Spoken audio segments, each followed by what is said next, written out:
কয়েকদিন যাবৎ সোশ্যাল মিডিয়ায় একটি ভিডিও দেখতে পাচ্ছি। একটি লোক মোবাইল চুরি করতে গিয়ে ট্রেনের নিচে পড়ে যায়।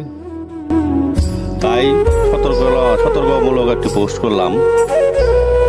এক মুরব্বীকে জিজ্ঞেস করা হলো, আপনার ছেলে মেয়ে কয়জন? জবাবে মুরব্বী বলল 4 জন।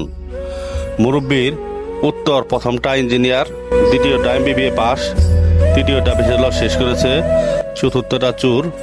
মুরব্বীকে আবারও বলা হলো 4 নাম্বারটা চোর, ওকে ঘর থেকে বের করে দেন। মুরব্বী জবাবে বলল, ওরে বের করে দিলে খাবো কি? ওই তো সংসার চালায়। বাকি 3 জন আমার কোনো খোঁজ নেয় না, তারা তাদের বউ বাচ্চা নিয়ে সুখী আছে। তাই বলবো, সমাজের দোষ না পারিবারিক দোষ, একটু খেয়াল করবেন। সচেতনমূলক পোস্ট। সবাই ভালো থাকবেন। খোদা হাফেজ।